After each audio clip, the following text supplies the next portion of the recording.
Vanessa Wishstar, psychic medium, and this is my friend EO.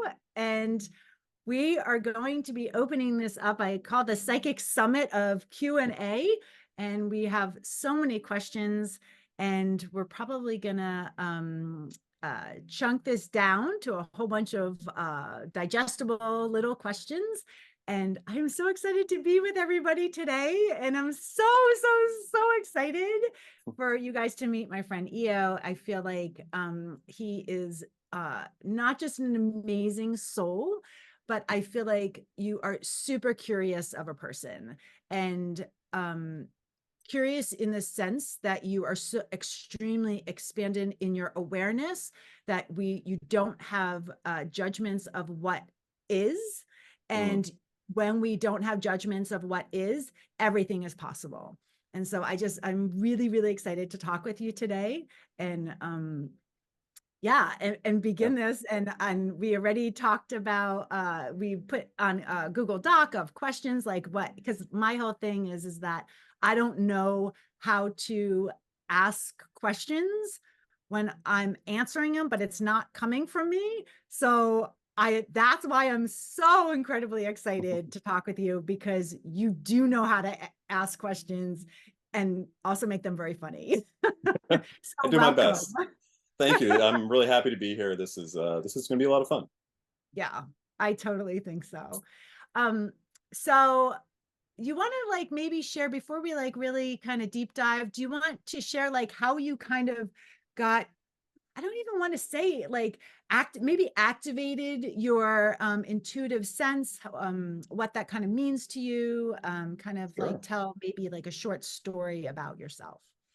Absolutely. I think it started with my relationship with my mom. I think my mom was a bit of an intuitive person. She had a very open mind about what is real, about what we kind of experience and what could be beyond. And so I think she created space for me to be curious. And I don't know. I think I always knew that there was something kind of beyond what and maybe a lot of people could see. I grew up in actually two houses that were very energetically active. So the idea of like ghosts, spirits, like things that we had seen with our own eyes that we or other people couldn't explain. So I knew that kind of the usual like societal scientific thinking, there's truth in science. I mean, I majored in science, but it's limited. And I think so I also was I'm an artist, so it's seeing the world differently, asking a lot of questions, not taking things at face value.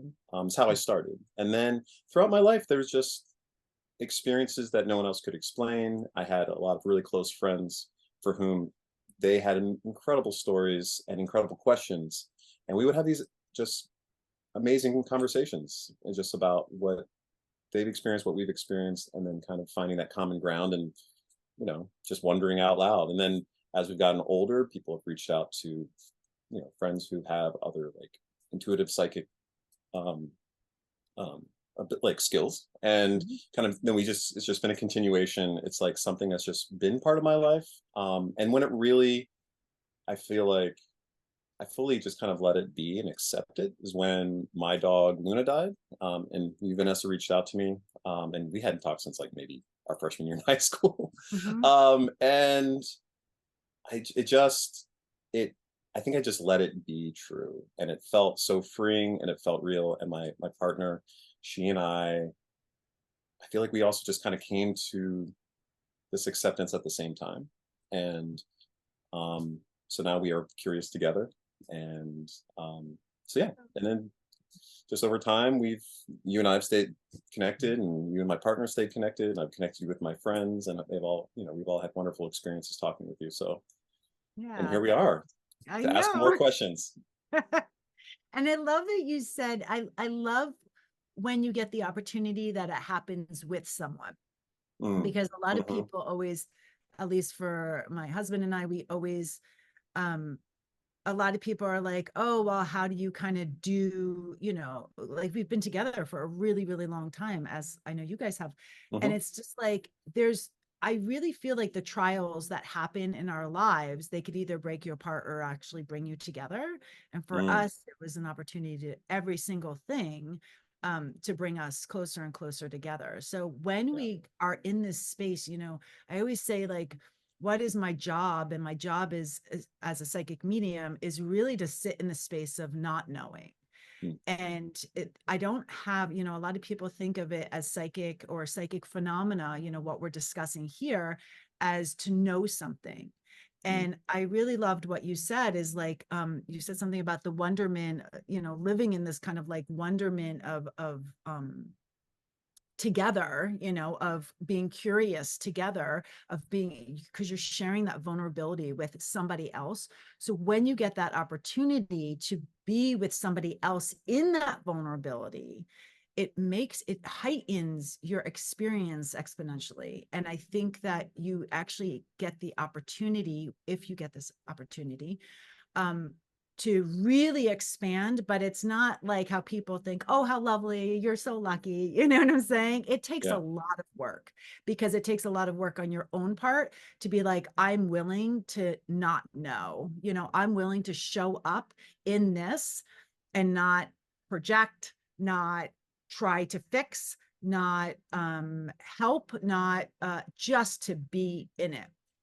And that that's to me also intuition is really just allowance. To me, I believe it's the allowance of the energy itself. And it's just like the more we can be in this kind of fluid state, it's not passive, it's not, Mm, but it's engaging enough of when you're, you know, knees on the ground, head against the wall, kind of that.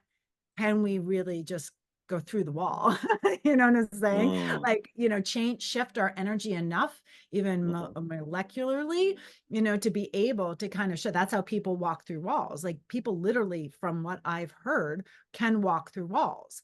And it's not as scientific, but it's yeah. literally being able to kind of move your belief system as like how we think our phone is real, this table is stable and real, and it's really actually not. It's that it's our projection and our witnessing, you know, of Mm, what our belief is. And so in energy, and I really feel like you, because of your medical background, you will mhm, be able to really speak medically and clearly about and mm, scientifically about this. And that's why I'm yeah. also really excited to talk with you, because I love that you have that background, but you don't put a dividing, you don't pull down the shades, you know, on it. You're able to like merge it, Mhm, and that is your life. And it's mm, not either or, you know, like I right. feel like a lot of spirituality becomes like, oh my God, crystals are everything. This is the only thing that I'm going to pay attention to. Yeah. You know, like I got in a fight with my boyfriend and it doesn't matter because I'm Right. okay. You know, it's like bullshit. Yeah. Like Yeah. there's Yeah. so you have a very, very um level availability emotionally to you. Mm, And I feel like that is really not just stable, but to me, that's a human advancement, you know, of being able to be like, I could be emotional, connective, but even like when I read people, I have to have honestly zero emotions. I kind of call myself, and I know you're an Aquarian, but I call myself an Aquarian, like a hyper mhm, Aquarian, because it's just kind of like I am able to take my emotions. My husband's mhm, double Aquarian. I can yeah. take my emotions completely out of it Yeah. and be able to deliver actually much more. And then I look kind of cold, you know what Mhm, I'm saying? mm, But the yeah. reason I look like that, or that you know, what people are like, no, you should be emotional. I'm like, no, because as soon as I am emotional, I'm attached, Mm, and that right. attachment actually confuses what's coming through because it's a judgment. And then it becomes a projection. So Mm, when I say, when we're doing this Q&A, you and I, that understanding is that the information that's coming through isn't from me. It's also not a channeled.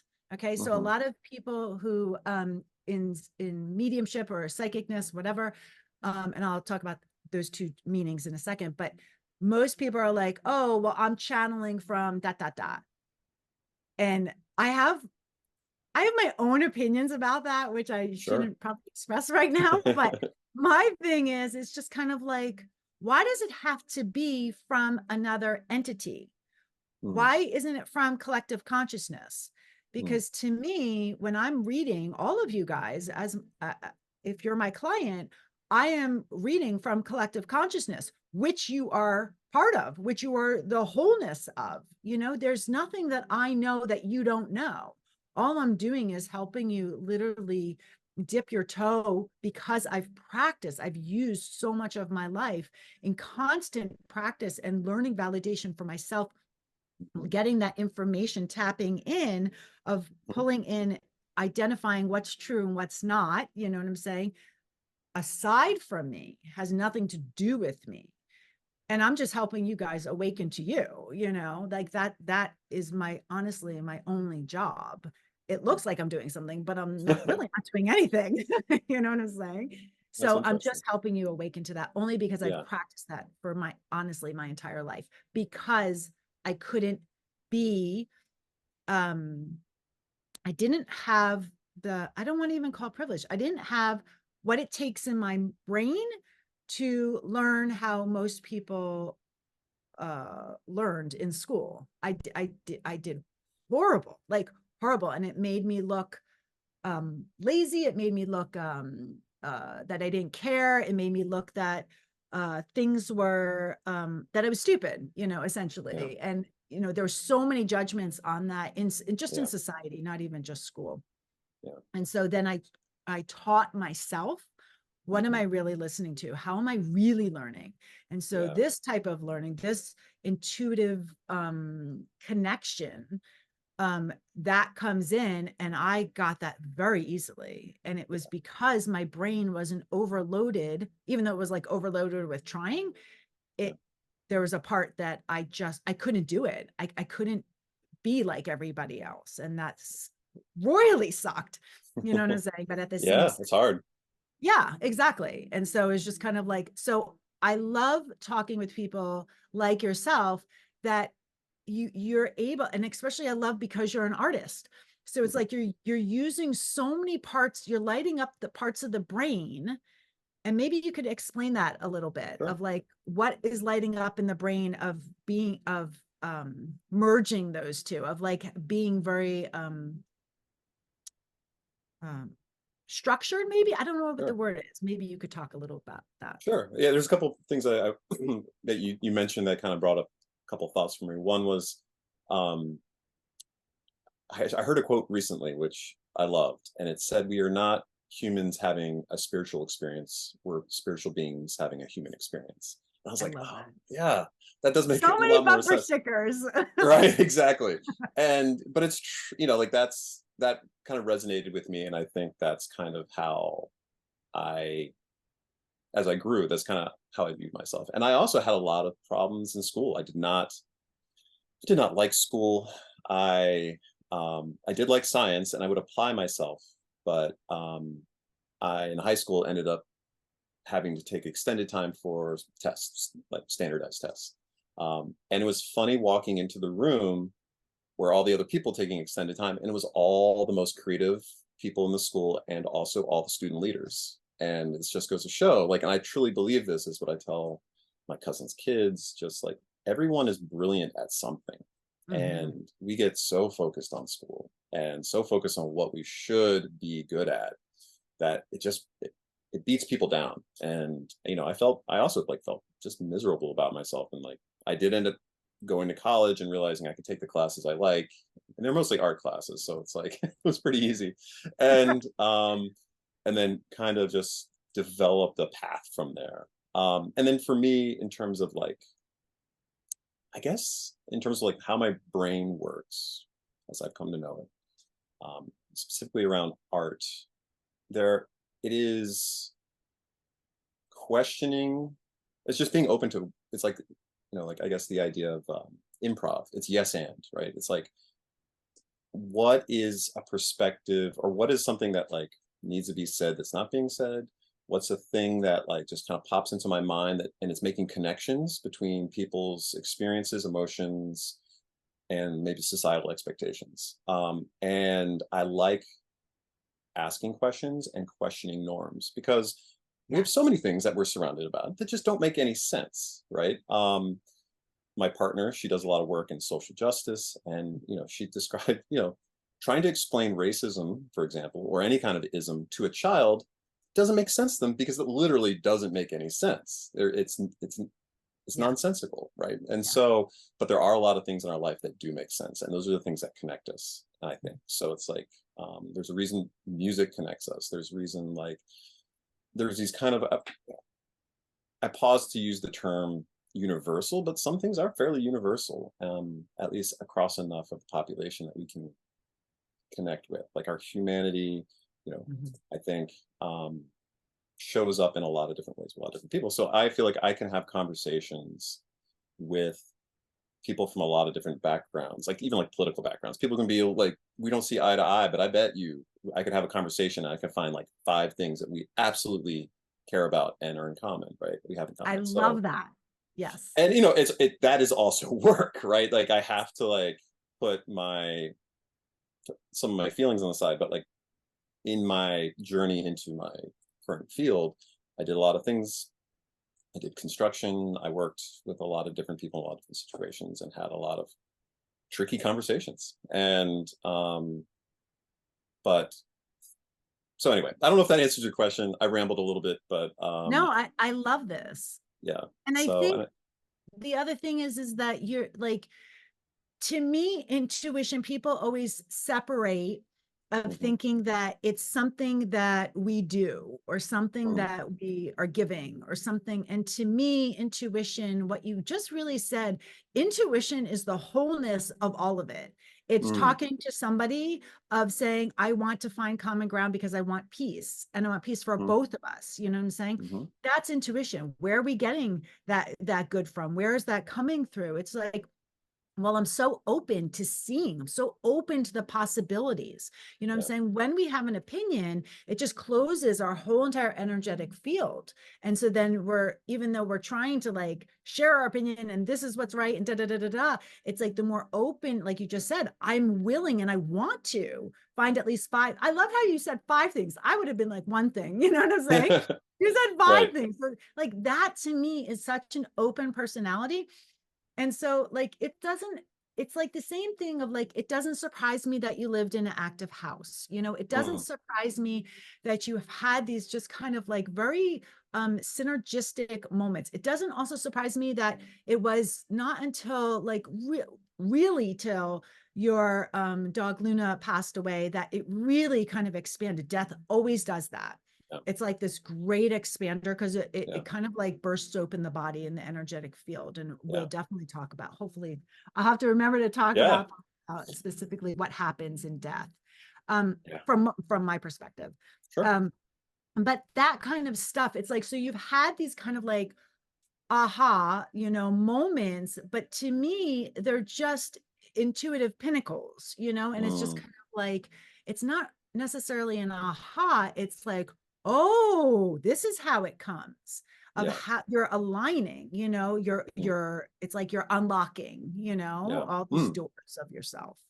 interesting. I like it. Yeah, and it makes Yeah. sense. And I Yeah. think it, for people who've had experiences where it's like, oh, this is significant, right? There's just like, it's beyond, as you said before, there is no coincidence, right? There are things that Yeah. happen. You're like, oh, this is a connection. This is not just a thing. And then accepting that as like a possibility, and then it gets easier to see those connections as you stop trying to pretend they don't exist. So Exactly that, because yeah, that's the blocking. Yeah. So yeah, it's just sure. like, if we understand that intuition isn't something we achieve or that we Mm, try to get to, but mm-hmm, that we're actually just accessing, it's whether we choose to access it or not. And mm-hmm, then allowing, like how you're just fluidly allowing that information to come through. Because like when you're going and saying, I'm open to seeing, I really want to see, like, let's say 5 things that this mm-hmm, person is very, that we have a joint connection with, of understanding mm-hmm, what we both want. That's intuitively led. What your information, what that is coming to, you just opened space. You actually created space, for that to have common ground. And that's love. To me, the main purpose of all of this, of our entire existence, is to activate love in the highest form. And so we create these kind of drama, and drama could be as simple as, a disagreement or whatever. And we're doing that. Actually, it's like the contrast is so important. We're doing that, from my perspective, we're doing that to access love, to understand love. And we can't understand love without a contrast. So as unfortunate as it is, it's like we can't understand love without hate. We can't understand earth without water. We can't understand light without dark. You know what I'm saying? Sure. And so we take that, our projection of good versus bad, and instead of not just neutralizing it, but appreciating both sides, because they are actually the yin and yang. So they're necessary for the entirety, and so I think we just, and especially politically, we are so at the heightened, we're July 11th 2024 right now. So it's just like we're in the height of like some major movement politically and shifting, and we don't know where it's going to go. But that's the thing. It's like, can we understand that every single way and belief and feeling actually has value, you know what I'm saying? And we, instead of going to a righteousness, have an appreciation for all of it, you know what I'm saying? And that's hard. That's not, it's not, I work on that constantly. I mean, I have strong opinions. I can be judgy.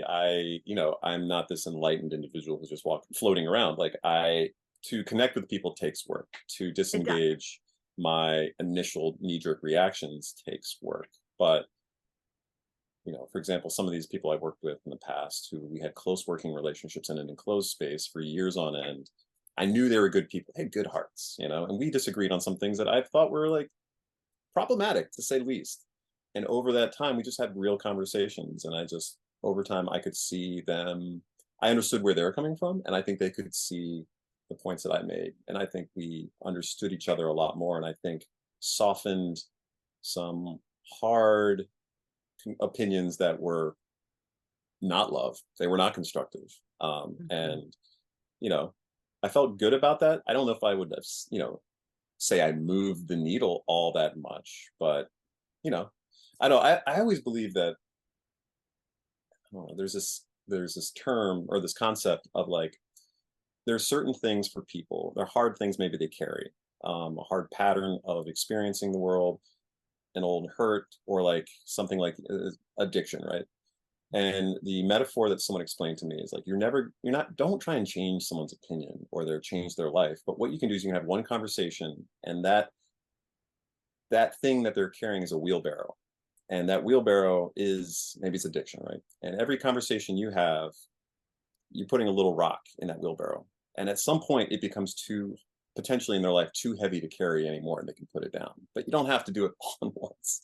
And no boulders. That's boulders, right? And like, so that's how because I think we all have that want. We want to help or change, but I'm like, I can experience, I can share something like positive that contradicts your opinion.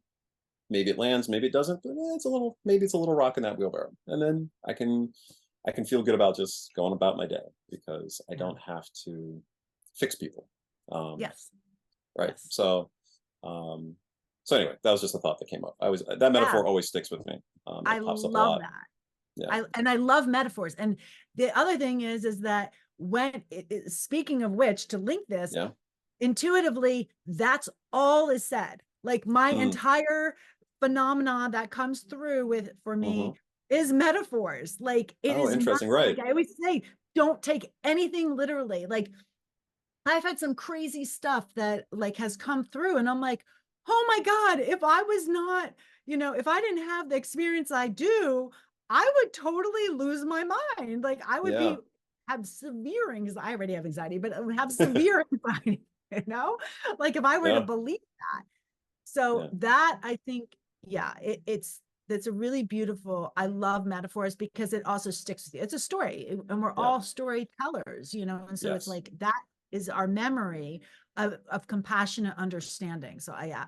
thank you for sharing that. I Yeah. really And then I think also for me, like metaphor is a huge part of my art. And I think a lot of people's art. So yes. that's like that's how I think is in metaphor. And luckily my partner, she and I are always like being like, it's kind of like this, we just like we're constantly sharing kind of metaphorical Because like you're linking. concepts.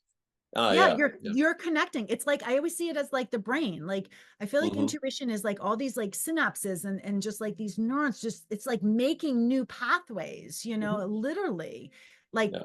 while it's happening, you know, Yeah. and it's just like and that's what metaphors to me are. It's like all of a Mhm. sudden it's like, oh my gosh, it reminds me of this and this, and then it's just like, oh wow, let's go in this direction. It's like Yeah. some Alice in Wonderland kind of trip of like, wow, Yeah. did we get from here to there? It's like, I don't know, you know, but Yeah. like, because you're willing Yeah. to, you're willing to be open, you're willing to Yeah. not know.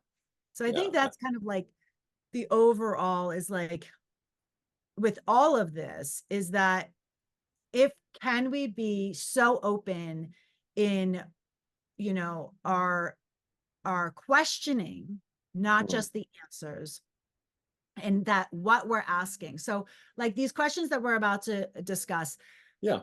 can we be like so incredibly open of even our asking, because this is Mhm. why I'm so excited that you're here and doing this with me, is because I can't ask questions to myself. Even though Mhm. I'm answering, I'm not Yep. answering myself. Mm. So how do I do that, you Mhm. know? And I always am like, I need somebody else who's curious, who has questions, who can think up Yeah. questions.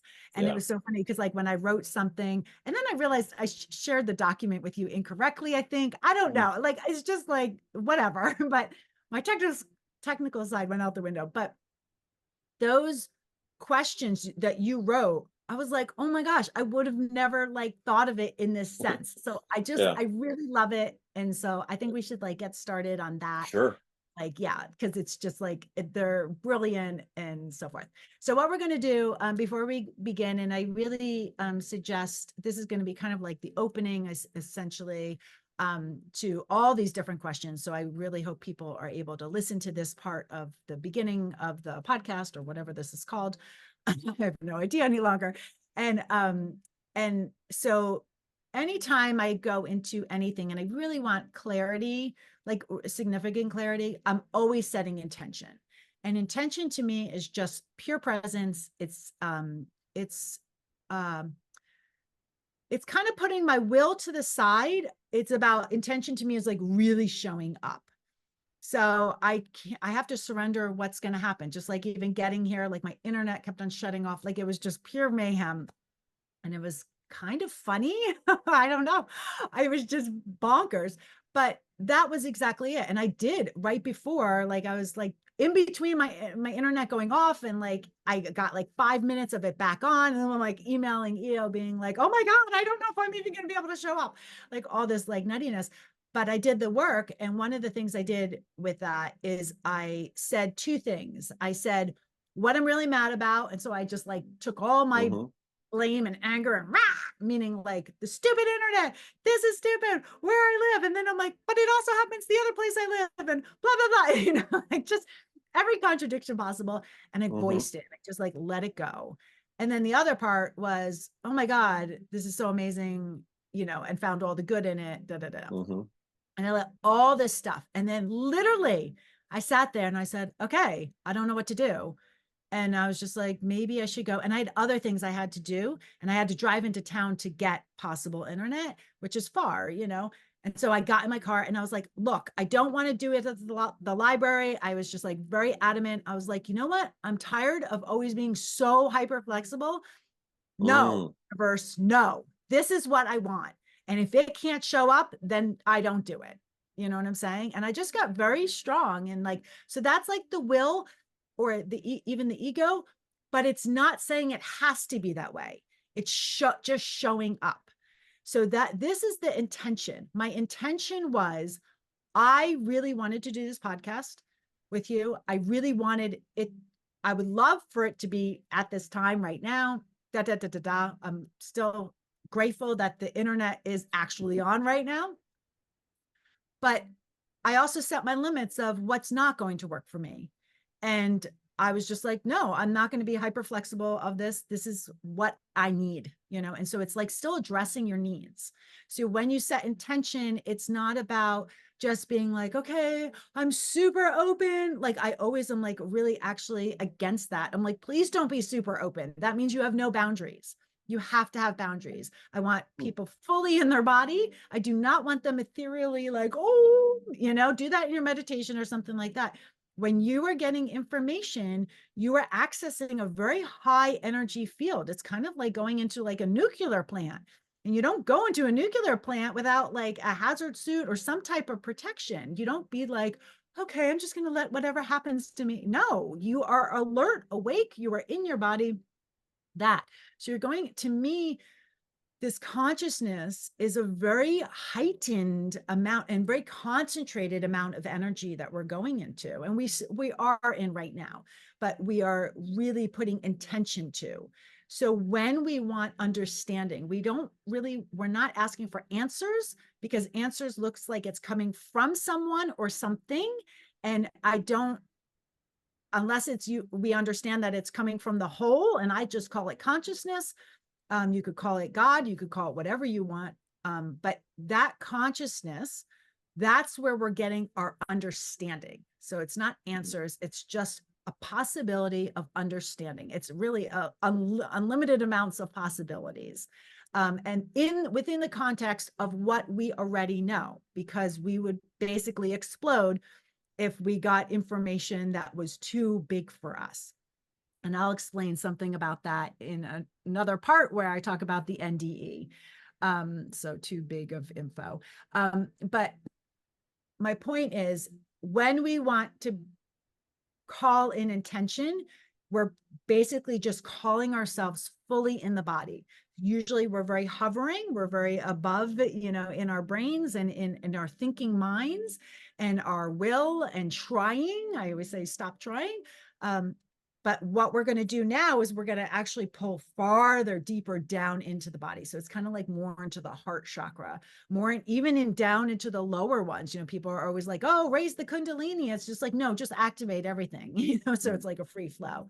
So Kundalini, we're going even down into the root chakra, which is at the base. Which is red, and just like the fire, it's your drive, it's your energy, it's also, you know, your navel chakra. Chakras are just energy points. You literally have all of them all over your body, very concentrated ones. It's just a bundle of nerves. That's what it's literally a chakra is.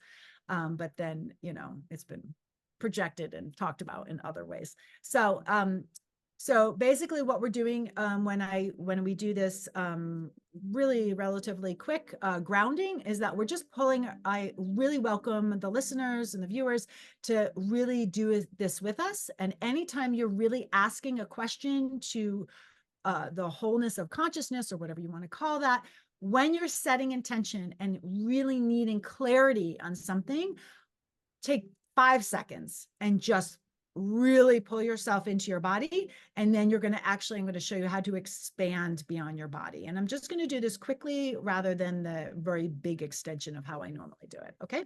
So 2 feet on the ground. And you could close your eyes or you could keep them open, whatever works for you. I always close my eyes. And I just kind of rub my hands together, because to me, rubbing my hands together just kind of like really activates those chakras in your hands. And putting your feet on the ground, it really just helps more groundedness. Again, just bringing ourselves into the body. And we're just calling in and opening up our entire energetic field, and allowing our spirit team to be fully activated. Our spirit team just consists of our guides, angels, and loved ones, and any beautiful energy beings. I usually say light energy beings. And we just ask for divine protection and love. And there's nothing that is wrong here, even when I say protection. It's just consciousness. It's just awareness. There's nothing that we have to do. And I'm just going and really pulling in all my energy out of my mind and letting it go fully through my body. So you just want to imagine that you have kind of this tail, like kind of like a monkey tail, and you just allow it to uncurl, and it's going to uncurl all the way down to the center of the earth. And this is a way to really kind of like tether on. So you're really connected to this earth. You feel that beautiful cord of light going all the way down to the center of the earth. And when you get to the center of the earth, just imagine that your tail kind of hooks on. It's like a magnet. You don't even have to do anything. It just magnetically hooks on.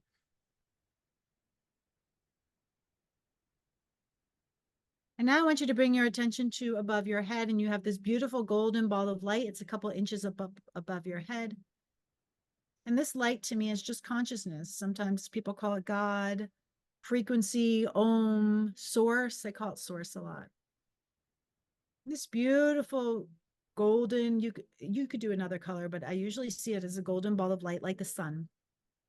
And this light shines through your entire body.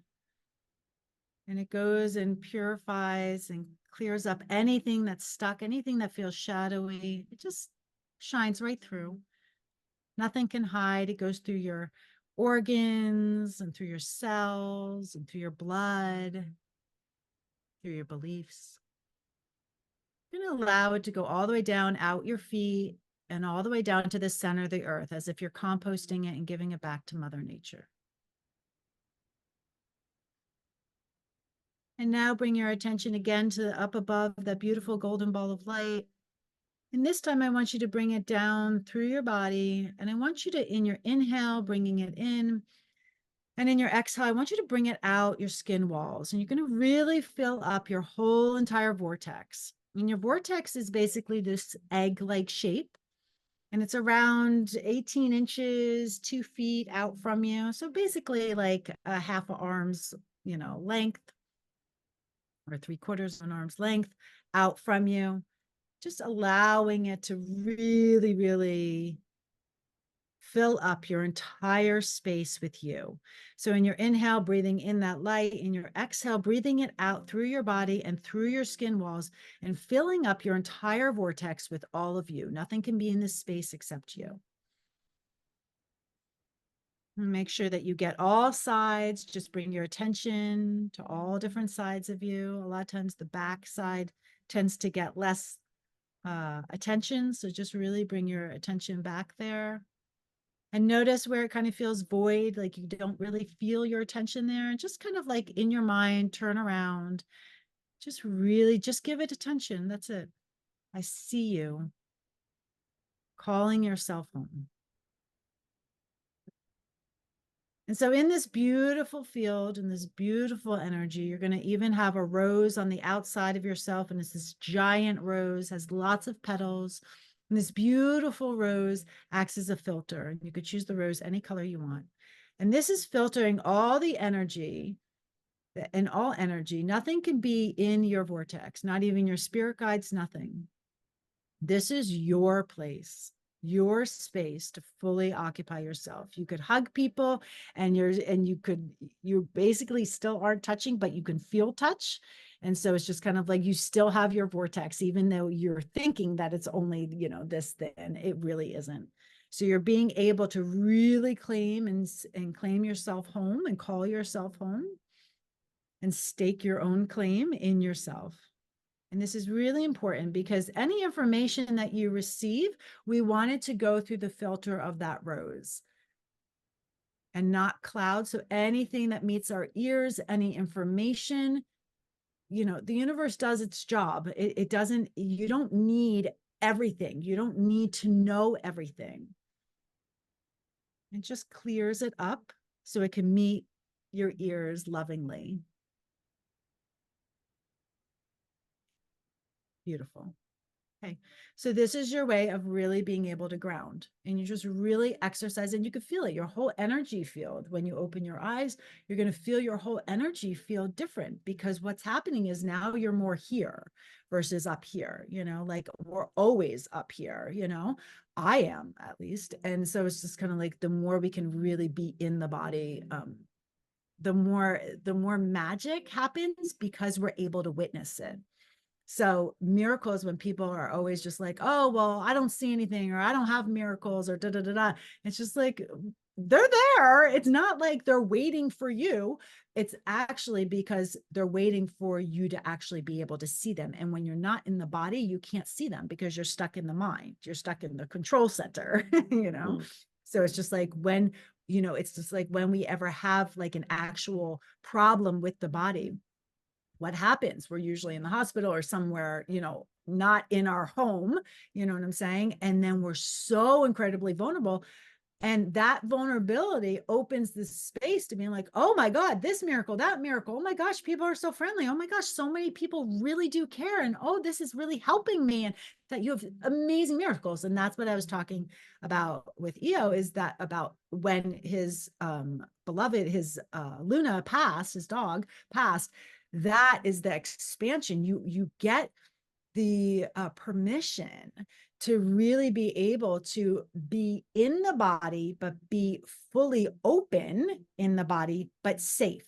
Okay. So it's a little different with death, because that's another story. But when you're experiencing death as a witness, you are fully, or you're in like some health crisis or stuff like that, you're super vulnerable, but it's calling you back into the body. So pain is actually a really good thing in some ways, because what does it do? All you can focus is on that pain. You hurt your ankle, that's all you can focus on. And then you thank it, of being like, thank you for coming and helping me come into my body. You know what I'm saying?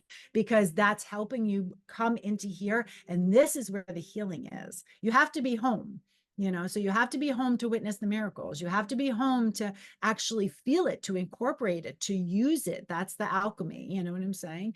So, because if you're not, then you're just like, ooh, you know what I'm saying? You're kind of like, you're on a ride, and you're having an amazing epiphany, but you don't get to activate it in real life. And I think this is what I'm such a nerd about, is that to really, the reason why intuition is so incredibly important is to activate. Like one of the things I'm trying to do a course on, or teach a course on, is called the original AI. And it's called the original, so activated intelligence. So activated intuitive intelligence, because it is so important to use this in our daily life. At the Psychic Summit of Inquiry, and we're asking questions beyond answers. So this is an active intuitive inquiry, accessing our highest knowing from our collective consciousness, discovering greater understanding within this time.